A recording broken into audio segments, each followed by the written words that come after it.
ఈ రాష్ట్రంలో పండించిన ప్రతి గింజ కేంద్ర ప్రభుత్వంతో కొనిపించే పని చేస్తా. మోడీ గారిని దిగమనుండ్రి, తక్షణమే రాహుల్ గాంధీ గారిని చేద్దాం, ఎట్లా ప్రభుత్వాన్ని ఏ విధంగా నడపాలో నడిపించి చూపిస్తాం. ఏ భాషలు రాసిండు? ఇంగ్లీష్లో రాసిండు రాములు గారు. నాకైతే ఇంగ్లీష్లో వచ్చింది, తెలుగుది రాలే. ఇక ఎవరో రాసిచ్చారు, ఎవరో సంతకం పెట్టారు, ఏం చేస్తాము? అదే ఇంగ్లీష్లో ఉంది సార్, చూసిన ఉత్తమాన్ని చూపిస్తే ఓ పని చేయని రాజశేఖరరావు గారికి అసెంబ్లీకి వచ్చినాడు, అది ఇచ్చి తప్పులు ఒకటి చదవమని చెప్పిన రాసుడి సంగతి తర్వాత. కానీ ఎవరో రాపిస్తే సతకాలు పెట్టుడు, నేను అదే చెప్తున్నా కదా. ఇక ఆయన వచ్చి మాకు చదువు నేర్పాలి సక్కటాయన.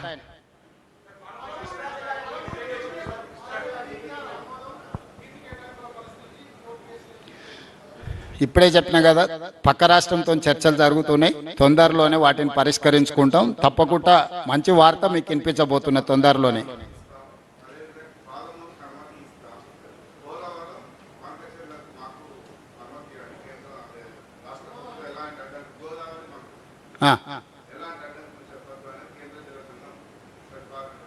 అవును, అదే కదా చెప్తున్న, చర్చలు జరుగుతున్నాయని. ఫస్ట్ మాకు పాలమూరు డిండి 100% మాకు ఇస్తే సముద్రంలో పోయే నీళ్ళ గురించి మళ్ళీ మాట్లాడదాం. మా నికర జలాలు ఎట్లా తక్కువ పడతాయి? ఎవరు చెప్పారు తక్కువ పడతాయని? 968 సోదరా, ఒకవేళ మీకు తెలిస్తే మా సంతోషం, తెలియకపోతే తెలుసుకోండి. 968 టీఎంసీలు తెలంగాణకు గోదావరిలో కేటాయింపులు ఉన్నాయి. ఒక్క చుక్క కూడా తగ్గనీయము. 516 టీఎంసీలు ఆంధ్రప్రదేశ్కు ఉన్నాయి గోదావరిలో. వాళ్ళు 516 వాళ్ళు ఎక్కడ వాడుకుంటారో వాళ్ళు ఇష్టము. మన ట్రిబ్యునల్స్లో పెండింగ్ ఉన్నాయి కాబట్టి ఇప్పుడు ఏ రాష్ట్రానికి ఎన్ని నీళ్లు కేసీఆర్ గారు 299 మాకు చాలు, 512 మీరు తీసుకెళ్ళండి అని ఒక మరణ శాసనం రాసిండు. కృష్ణా పరివాహక ప్రాంతానికి శాశ్వతంగా సంతకం పెట్టొచ్చిండు. కేసీఆర్ రాసిన మరణ శాసనాన్ని తిరగరాయాలంటే ఇప్పుడు ఎంత సమస్యగా సంక్లిష్టంగా మారిందనంటే ఇంకా చెప్పలేనంత సంక్లిష్టంగా ఉంది. అందుకే ఈరోజు నికర జలాల కేటాయింపులు పాలమూరు రంగారెడ్డికి 90 టీఎంసీలు, డిండి 20 టీఎంసీలు మావి మాకు ఎన్ఓసి ఇస్తే అప్పుడు మీ ప్రాజెక్టుల గురించి చర్చ, లేకపోతే చర్చించే సమస్యనే లేదు అనేది మొదటి విషయం. రెండవది, గోదావరిలో నికరంగా తెలంగాణ రాష్ట్రానికి కేటాయించిన 968 టీఎంసీల కేటాయింపులో ఒక చుక్క కూడా కాంప్రమైజ్ అయ్యే క్వశ్చనే లేదు. మన 968 మనం ప్రాజెక్టులు కట్టుకొని మనం వాడుకున్న తర్వాత సముద్రంలోకి పోయే నీళ్ళు ఏం లెక్క అప్పుడు తేలుతుంది. సో మన 968 అనేది మనకు అష్యూర్ చేసుకుంటే మిగిలిన దాని గురించి మళ్ళీ చర్చ చేస్తాం. వాళ్ళు గోదావరి నుంచి తీసుకొచ్చి బనకచెర్లలో పోసుకుంటారా, నల్లమల్ల సాగర్లో పోసుకుంటారా, ఇంకో దగ్గర పోసుకుంటారా, ఇది మన సమస్య కాదు. మన సమస్య ఏంది? మన కేటాయింపులు మనకు ఖచ్చితంగా రావాలి. మనకేం కావాలనో చూడండి. వాళ్ళు ఏం చేసుకుంటారు అనేది మనకెందుకు? పక్కింట్లో కోడి కోసుకున్నారా లేకపోతే కుందేలు కోసుకున్నారా మనకెందుకు? కనీసం మనం పప్పన్నమన్న మనది చక్కగా ఉందా లేదా మనం చక్కదిద్దుకోవాలి. పక్కింట్లో కోడి కూర వాసన వస్తుందని చెప్పి వానింటి మీద బురద పోసి ఇట్లాంటివి కేసీఆర్ కావాలా? ఆయనకి పంచాయతీ తెగొద్దు. ఈ పంచాయతీని అడ్డం పెట్టుకొని రాజకీయంగా ప్రయోజనం పొందాలనే స్వార్థంతో ఉన్నాడు తప్ప నాది సింపుల్. నేను మొదటి నుంచి చెప్తున్నా, నీకు పంచాయతీ కావాలన్నా పరిష్కారం కావాలంటే నేను పరిష్కారం కోరుకుంటా. పరిష్కారం దొరికినప్పుడు పంచాయతీ ఎట్లాగూ ఉంటుంది. పంచాయతీ చేస్తే పరిష్కారం అయితే అని కూడా పంచాయతీ చేసైనా పరిష్కారం చేసుకుంటా. నీళ్ళ విషయంలో నాకు చాలా స్పష్టత ఉంది. అది గోదావరి కావచ్చు, కృష్ణా కావచ్చు, ఏదైనా కావచ్చు. ఒక్క చుక్క రాష్ట్ర హక్కును వదులుకోము, ప్రతి చుక్క రాబట్టుకుంటాము. మేము చిల్లర పంచాయతీ వీధుల్లో మతి తప్పిన మత్తులో ఉన్న మాటలు నేను మాట్లాడా. నేను వ్యూహాత్మకంగా ఎత్తుగడలతోని మనకు రావాల్సిన ప్రతి చుక్క నీటి హక్కులను నేను కాపాడుకునే బాధ్యత మేమందరం తీసుకుంటాం. ఉత్తమ్ కుమార్ రెడ్డి గారు, నేను నిరంతరం. ఇలా కేంద్ర ప్రభుత్వం మాట చెప్పిందంటే దాని అర్థమైంది ఎవరొత్తిడి ఉంది?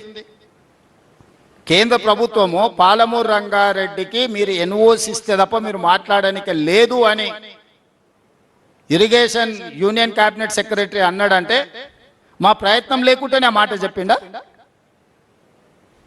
మీరు చెప్పండి మిత్రం, మీరు కూడా జర్నలిస్టులే కదా. 12 ఏళ్ళ నుంచి ఎందుకో రాలేదా టాపిక్? ఈ రోజు వచ్చిన irrigation union cabinet irrigation secretary ఏమన్నాడు? తెలంగాణకు సంబంధించిన పాలమూరు రంగారెడ్డి ఎత్తిపోతల నీటి కేటాయింపుల మీద మీరు 100% ఎన్ఓసి ఇస్తే మీ బనకచెల్ల నల్లమల్ల సాగర్ గురించి అప్పుడు ఆంధ్ర తెలంగాణతో చర్చలు చేయడానికి అవకాశం ఉంటుంది. ఫస్ట్ మీరు ఆ ఎన్ఓసి ఇవ్వండి అని చెప్పిండు. మేంగా చెప్పింది కేంద్ర ప్రభుత్వంతో చెప్పించినాం. ఎత్తుగడ అంటే అది కేసీఆర్ లాగా చిల్లర మాటలు బస్తీలలో మాట్లాడి తొడలు కొట్టుడు, జబ్బలు జరుసుడు, పొద్దున మాట్లాడు, రాత్రికి మర్చిపోవుడు, ఇవన్నీ మాకు అలవాటు లేదు. కాబట్టి వాళ్ళు ఎవరు ఏం చెప్పినా మీరు బుర్రలోకి తీసుకోకండి, పని చేసుకుందాం.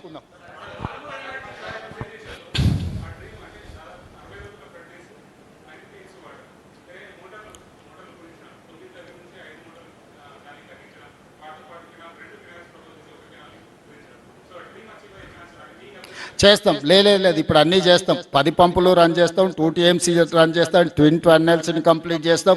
కర్వెన కానీ ఉదండాపూర్ కానీ అన్ని రిజర్వాయర్లు ఎన్ని ఉన్నాయో అన్నిటినీ క్లియర్ చేస్తాం. 90 TMCలకి నీటి కేటాయింపులను కూడా తీసుకొస్తాం. 6 నెలల సమయం ఇవ్వండి, మ్యాక్సిమం సమస్యల్ని పరిష్కరిస్తా. డిసెంబర్ లోపల మెజారిటీ ఇష్యూస్ మన జిల్లాలో కృష్ణానది మీద ఉన్న సమస్యల్ని చర్చల ద్వారా పరిష్కరిస్తా. చిల్లర మాటకు మా ప్రభుత్వంలో తావు లేదు. ఎవరు ఏమన్నా అనుకోని పరిష్కారం కోసం ఆఖరి నిమిషం వరకు ప్రయత్నం చేస్తాం.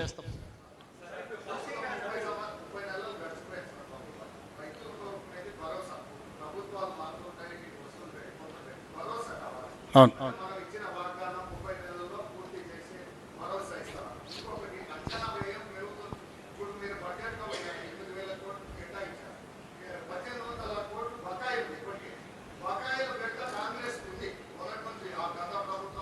ఏ దాంట్లో బకాయిలు?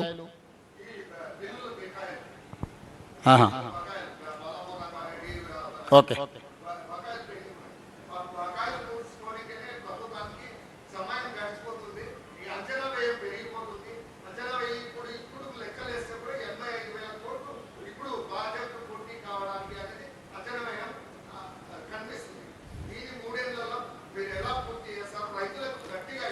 మీ పేరేం పేరు? అశోక్ కుమార్. అశోక్, ఇంత స్టడీ చేసినావు కదా, ఎట్లా చేస్తే పరిష్కారం బాగుంటుందో నీ సలహా మొత్తం పూర్తి మీ అడ్వైస్ ప్రకారం మేము ముందుకెళ్దాము. అదే ఎట్లా చేద్దామో ఇప్పుడు మన జిల్లా గురించి సంపూర్ణమైన అవగాహన ఉన్నది. ఇంత లోతుగా స్టడీ చేసినావు కదా, అదే అదే సోదరా, నిధుల దీనికి కూడా మళ్ళీసారి ఉత్తమన్న అశోక్ కుమార్ని ఒకసారి పిలుచుకొని ఒకసారి కూర్చొని మాట్లాడితే మనకు మంచి పరిష్కారం దొరుకుతుంది. ఒకసారి మంత్రి గారికి నేను చెప్తున్నా, నువ్వు వచ్చి కలిసి కొంచెం నీ సలహా ఈ సోదరా.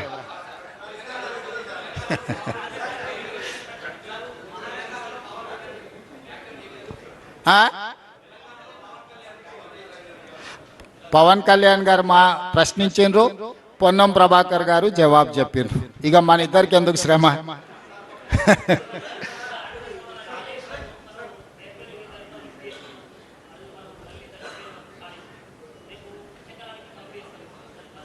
టెస్టులు చేయకుండా చూడు మిత్రమా, టెస్టులు జరుగుతున్నాయి. టెస్టులు పూర్తి చేయకుండా మేము ఏం పని చేయము. NDSA ఇచ్చే సూచనల ప్రకారమే మేము పని పోతాము. మేము టెక్నికల్ ఎక్స్పర్ట్స్ కాదు, నేను కానీ ఉత్తమ్ కుమార్ రెడ్డి గారు కానీ. మేము పొలిటికల్ ఎగ్జిక్యూటివ్స్మి, technical experts, different government of India ఏజెన్సీలను, ప్రైవేట్ ఎక్స్పర్ట్స్ని అందరిని ఎంగేజ్ చేసినాం. ఎక్స్పర్ట్స్ ఇచ్చే నివేదిక ప్రకారమే పునరుద్ధరణ జరుగుతుంది. కేసీఆర్ ఉరికిండానో, హరీష్ రావు అరిసిండానో, అర్ధరాత్రి అర్ధాంతరంగా మళ్ళా చేస్తే గదే అవుతుంది. అందుకే చెప్తున్నా, దానికి NDSA రిపోర్ట్లు, మిగతా అన్ని ఏజెన్సీలు ఇచ్చిన రిపోర్ట్లు తీసుకున్న తర్వాతనే పూర్తి చేస్తాము. ఈరోజు మేము 9/18 కూడా ఏ విధంగా ముందుకు తీసుకెళ్లాలో మహారాష్ట్రతో ప్రయత్నం చేస్తున్నాం. మహారాష్ట్ర ముఖ్యమంత్రి గారు తప్పించుకొని తిరుగుతున్నారు. బండి సంజయ్ గారు నీకు శాత కాకపోతే, నీకు శాతనైతే లేదని చెప్తున్నా బండి సంజయ్ గారికి, కిషన్ రెడ్డికి. మీకు శాతనైతే మహారాష్ట్రలో పోయి 9/18 దగ్గర, ఎందుకంటే అది ఆదిలాబాదు, నిజామాబాదు, కరీంనగర్, మెదక్ వరకు అందరు వాళ్ళే ఎంపీలు, ఎమ్మెల్యేలు ఉన్నారు. అది వాళ్ళ బాధ్యత. రైతుల కోసం పని చెప్తే ఆయన ఏదేదో మాట్లాడుతున్నాడు. సో మహారాష్ట్ర ప్రభుత్వంతో 9/18 మీద చర్చించేసి ఆ సమస్యను కూడా పరిష్కరిస్తాం. Thank you.